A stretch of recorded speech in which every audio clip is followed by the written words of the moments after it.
pain is weakness leaving the body. It's not true. Hey guys, welcome back to 5-0-100-0.com. I am that stands for the fittest underdog guru using intelligent tactics.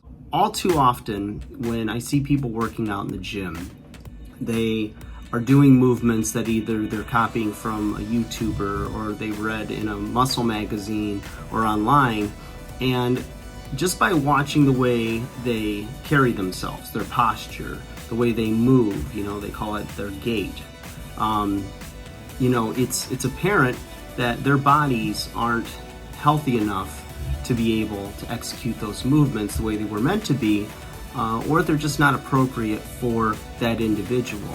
So I have a funny story, I may have shared it before, but of a mid-50s white ectomorph, meaning skinny, kind of walked a little beaten up. You could tell that he wanted to be, he had all the right fitness stuff on. He had his Under Armour stuff head to toe. And, he had went to the service center of our gym, and they paged me to come up and talk to this guy who requested me. So I went up there, and he said he wanted to look like Terrell Owens, the football player. It could be Owens, I could have that wrong. I apologize if I do. And behind him, just right behind him and a little off to the side so I can see his expression perfectly, was his son. And he was one of these too cool for school, probably about 17-year-old kid. And he's just got his hat on backwards or maybe sideways or whatever the fashion was of that day. And he was just smacking his gum like that. And the dad looks at me and he goes, yeah, I want to get fit.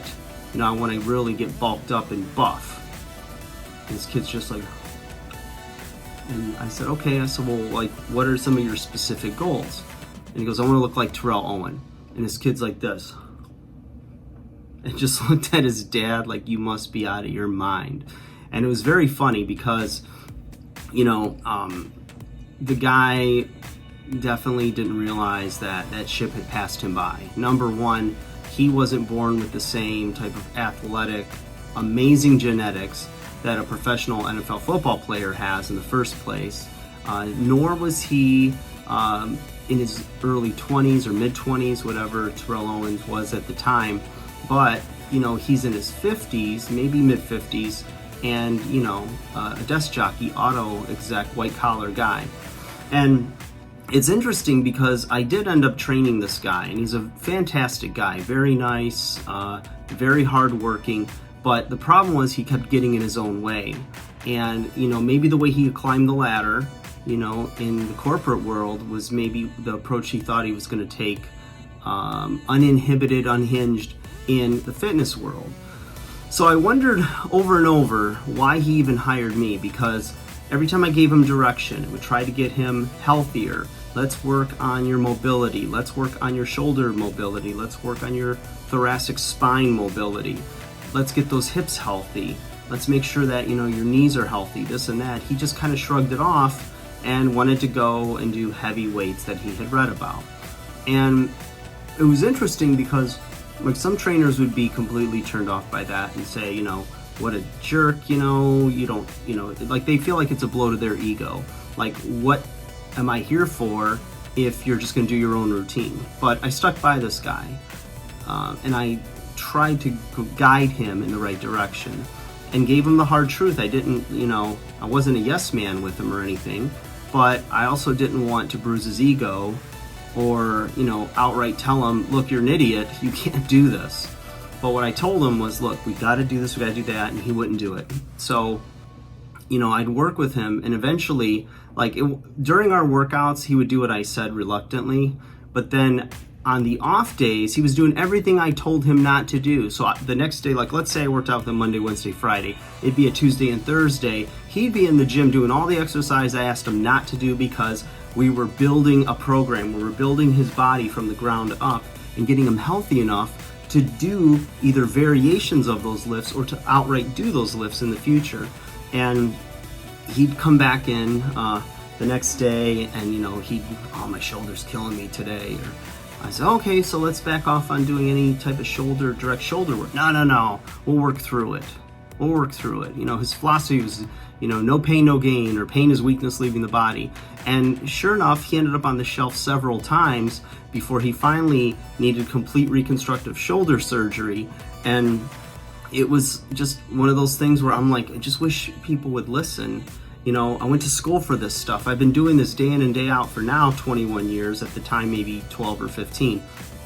But I'm like, if you're trusting me and paying me to help you, just listen.